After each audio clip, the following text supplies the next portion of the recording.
నమస్తే welcome to hit TV నేను మీ శ్వేత గంగాధర్ ఈ రోజు అయితే చాలా విషయాలు మాట్లాడుకుందాం ప్రస్తుతం మనతో పాటు ఉన్నారు ప్రముఖ సోషల్ యాక్టివిస్ట్ మరియు పబ్లిక్ స్పీకర్ రజనీ రమ గారు ఉన్నారు ఒక్కసారి వారి మాటలు తెలుసుకుందాం మేడం నమస్తే మేడం నమస్తే ఎలా ఉన్నారు మేడం బాగున్నాను మేడం మేడం చాలా వరకు మనం చూస్తూనే ఉన్నాము రెండు తెలుగు రాష్ట్రాల వ్యాప్తంగా కూడా ఏదైతే పాస్టర్ అభినవ్ దర్శన్ కి సంబంధించి నిన్న అటాక్ జరగడం జరిగింది సో దీనికి సంబంధించి కావాలనే చేశాడు అని కుట్ర ఉంది అని చెప్పేసి అంటున్నారు మరికొంతమంది రాజకీయ డ్రామా అని కూడా అంటున్నారు అసలు ఎట్లా చూడొచ్చు మీ అనాలిసిస్ ప్రకారం ఓవరాల్ గా ఏంటి ఇదంతా కూడా అంటే ఇప్పుడు వీళ్ళు ప్రజల యొక్క అభిమానాన్ని చూరగొనటానికి వాళ్ళకి కొన్ని సహాయ కార్యక్రమాలు చేస్తేను వాళ్ళకి ఓట్లు పడతాయి సింపతి తీసుకోవచ్చు అనేది కామన్ థింగ్ రాజకీయాల్లో ఎక్కడైనా కానీ ఇప్పుడు ఈయన కూడా ఆ క్రమంలోనే పాదయాత్ర చేశాడని మనం అనుకోవచ్చు అయితే ఈయన చెప్పడం అక్కడ వాటర్ ప్రాబ్లం ఉంది చాలా లోపలికి ఎక్కడికో వెళ్ళి వాటర్ తీసుకుంటున్నారు వాళ్ళని మనము హెల్ప్ చేయాలి గిరిజన ప్రాంతాల వాళ్ళని డెవలప్ చేయాలి నేను అందు గురించి ఆ ప్రాంతాన్ని ఎన్నుకున్నాను అని చెప్తున్నాడు సో అక్కడి నుంచి నేను స్టార్ట్ చేశాను జనవరి నుంచి పాదయాత్ర అని చెప్తున్నాడు అయితే ఇంకొక వాళ్ళు స్టేట్మెంట్ ఏంటంటే ఈయనే అంటే వాళ్ళ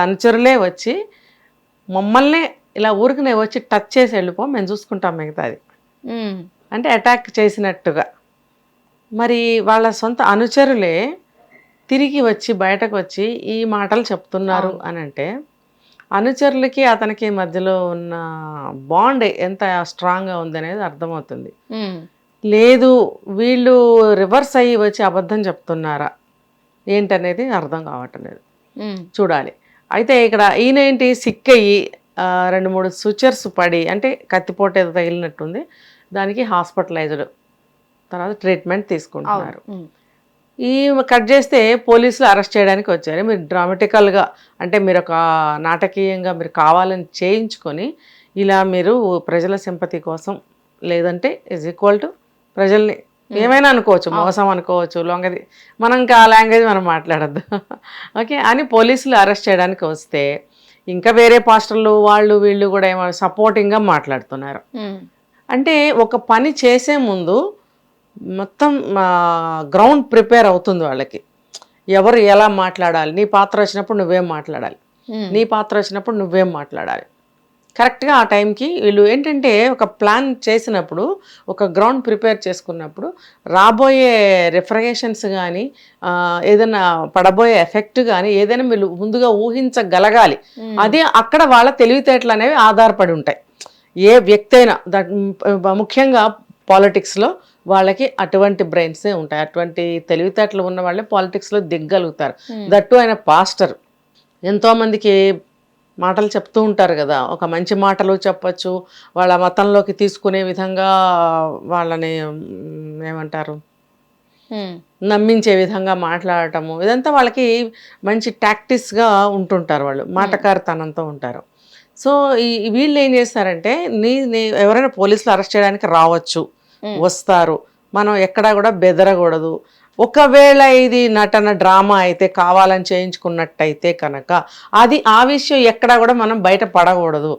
ఇదంతా న్యాచురల్గానే జరిగినట్టుగా మనం ఉండాలి అంటే నటించాలి కాబట్టి మీ డైలాగులు మీరు గుర్తుపెట్టుకోండి మీరు ఇలా చెప్పాలి ఒక పెద్ద ఆయన వచ్చేసి ఆయన ఏదో పేరు కూడా ఏదో స్వామి చెప్పాడు ఆయన అంటే ప్రతి ఒక్కళ్ళు మతం తీసుకోవడానికి ఇంట్రెస్ట్ చూపించి మతం తీసేసుకుంటున్నారు ఎందుకో ఐ డోంట్ నో మరి ఆయన కూడా అంత పెద్ద ఆయన వచ్చి ఆయన కూడా అతనికి అనుకూలంగా సమాధానం చెప్తున్నాడు సాక్ష్యం చెప్తున్నాడు మరి ఇంకా అతనికి అనుయాయులు ఇంకా ఉంటారు వాళ్ళందరూ వాళ్ళ సిస్టర్ వాళ్ళు కూడా వచ్చి ఇంత దారుణంగా దాడి చేస్తే మీరు అరెస్ట్ చేయడానికి వస్తారా అని చెప్పి పెద్ద పెట్టున అక్కడ గొడవ జరిగింది ఇంకా ఇంటర్వ్యూ చేయడానికి వెళ్ళిన జర్నలిస్టులను కూడా ఎదిరించి బాగా గట్టిగా మాట్లాడడం వల్ల వీళ్ళు కూడా సరిగ్గా అడగలేకపోతున్నారు అక్కడ క్వశ్చనింగ్ చేయలేకపోతున్నారు ఇక్కడ నాకు ఒక విషయం అర్థమైంది అసలు ఆయనేమో ఎక్కడ వెనకాల నుంచుని ఉన్నాడు ఎవరు ఈ అభినయ్ అనే అతను పాస్టర్ ఎవరైతే ఉన్నారో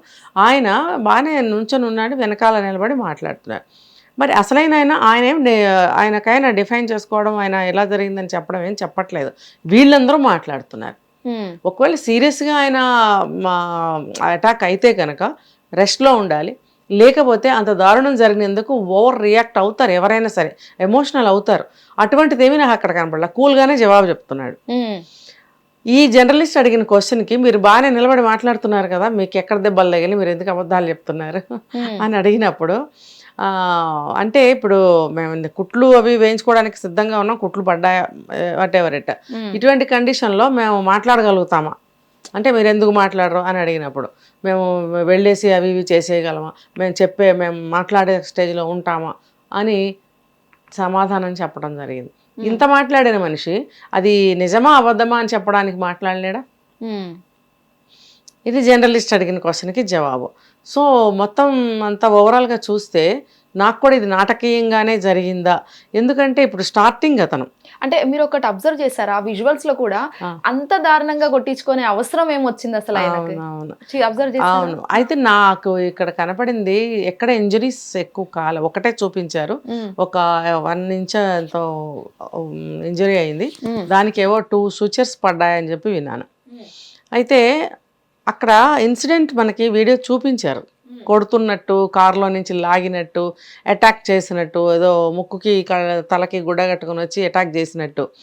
అక్కడ బట్టలు చించేశారు, ఓకే, కాలు చెప్పులు ఊడిపోయాయి, నేల మీద పడేశారు, కానీ ఎక్కడ ఇంజరీస్ అయ్యాయి నాకు అర్థం కాలేదు. ఒకటే చూపించారు, మరి అక్కడ కూడా అర్థమవుతుందిగా, ఊరికే బట్టలు చింపేసి నేల మీద పడేసి ఊరికే పైపైన 4 ఇట్లా దెబ్బలు వేస్తే వచ్చిన నష్టం ఏమీ ఉండదు అన్నట్టుగా కొట్టారా? మనకి వీడియోలో అంత దారుణంగా కనిపిస్తుంది. అక్కడ ఇంజరీ అనేది ఒక్కటే అయ్యింది, అది బై మిస్టేక్ ఎక్కడో, మరి ఎంత నాటకమైనా ఏదో ఒకటి గవ్వుకొని తగిలే ఛాన్సెస్ ఉంటాయి.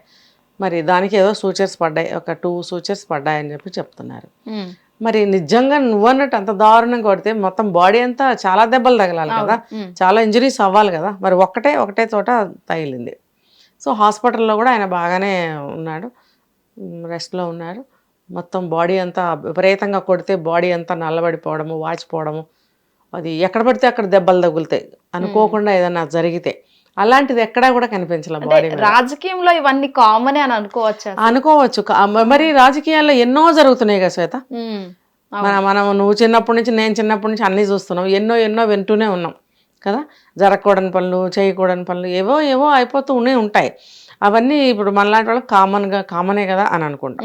ఇప్పుడు ఇతను స్టార్టింగ్ స్టేజ్లో ఒక పార్టీ పెట్టి భరోసాట, ఆ భరోసా ఇవ్వడానికి గిరిజన ప్రాంతాలకే ఎందుకు వెళ్ళాలి? ఇప్పుడు ఎవరైతే వాళ్ళ మతం తీసుకున్నారో, ఎవరైతే వాళ్ళ జాతికి చెందిన వాళ్ళు ఉంటారో, నువ్వు ఒక పార్టీ పెడితే మరి వాళ్ళ కోసం పెట్టావా?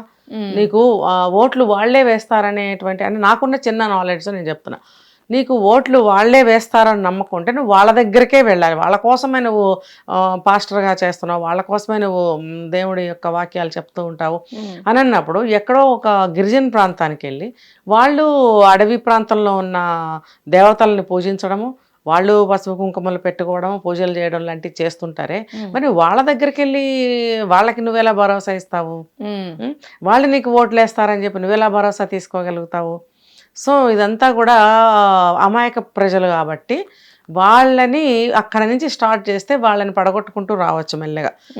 ఆనక ఏదైనా సరే మతాలు ఇప్పించడమా, వాళ్ళకి మతంలోకి తీసుకుని వాళ్ళకి రకరకాల స్కీములు చూపించి ఆశ పెడితే చదువు సంధ్య జ్ఞానం లేని వాళ్ళ అమాయక ప్రజలు లొంగిపోవచ్చు. సో అటు నుంచి ఏమన్నా నరుకు రావాలని ప్రయత్నం చేసి ఆ సింపతి కోసం ఈ యాక్సిడెంట్ చేయించుకుని ఇట్లా చేశారా అనేది నాకు అనిపిస్తుంది. ఓకే, సో ఓవరాల్గా అసలు ఆయన చేసిందంటే పోలీసులు మరి అరెస్ట్ చేసే సిచ్యువేషన్స్ ఉన్నాయా మీ అనాలిసిస్ ప్రకారం? ఒకవేళ ఇదంతా నటనే అయితే ఇది ద్రోహం, మోసమే కదా, ప్రజలకి చేస్తున్న మోసమే. ఆ యాంగిల్లో మరి అరెస్ట్ చేయాల్సిందే. అంటే ఎంక్వైరీ మీద తేలాలి ఫస్ట్. ఎంక్వైరీ చేసిన మీద ఇవన్నీ తేలుతాయి. ఉట్టిగా నోటితో మనం అనుకోవడానికి లేదు. ఇప్పుడు ఎంక్వైరీ అనేది పెట్టాలి, అరెస్ట్ అనేది సాక్ష్యాలు ఉండాలి, తర్వాత ఎవరైనా కేసు పెట్టాలి. ఎవరు పెట్టకపోతే పోలీసులే పెడతారా, న్యూసెన్స్ కేసు, డిస్టర్బెన్స్ కేసెస్ ఇవేవో ఉంటాయి వాళ్ళకి. దేని ఆధారంగానైనా వాళ్ళకి కేసు పెట్టే ఛాన్స్ ఉంది కాబట్టే కదా పోలీసులు వచ్చారు. ఓకే, కాబట్టి అరెస్ట్ చేసే ఛాన్సెస్ ఉన్నాయి. కానీ ఇది ప్రూవ్ అవ్వాలి అని అంటే తగినటువంటి ప్రూఫ్స్ ఉండాలి, అప్పుడు కానీ మనకు తెలియదు. Right, thank you so much madam. Hit TV app, ఇందులో short news, live news, entertainment shows, movies, digital magazines తో పాటు మీ జిల్లా వార్తలను కూడా ఫ్రీగా చూడొచ్చు. ఇంకెందుకు ఆలస్యం, వెంటనే హిట్ టీవీ యాప్ ని డౌన్లోడ్ చేసుకుని ఫ్రీగా ఎంటర్టైన్మెంట్ పొందండి. Hit TV app. Hit TV app. Hit TV యాప్ని ఫ్రీగా డౌన్లోడ్ చేసుకొని ఎంజాయ్ చేయండి. మీకు నచ్చిన ఎంటర్టైన్మెంట్ కోసం హిట్ టీవీ యాప్ ని ఫ్రీగా డౌన్లోడ్ చేసుకుని ఎంజాయ్ చేయండి. హిట్ టీవీ యాప్ని డౌన్లోడ్ చేసుకుని ఆస్వాదించండి, ఆశీర్వదించండి. ఇంతమంది సెలబ్రిటీలు హిట్ టీవీ యాప్ ని డౌన్లోడ్ చేసుకోండి అని చెప్తున్నారంటే ఎంత మంచి యాప్ ఆలోచించండి. అమెరికా అమెరికా అమెరికా అమెరికాలో చదవాలనుకునే వాళ్ళకి విశ్వసనీయమైన పేరు మన శౌర్య కన్సల్టెన్సీ. UK లో 1 year masters. UK లో 1 year masters. 2 years work permit up to 5 years visa. Contact Saurya Consultancy. Contact 89851 89851.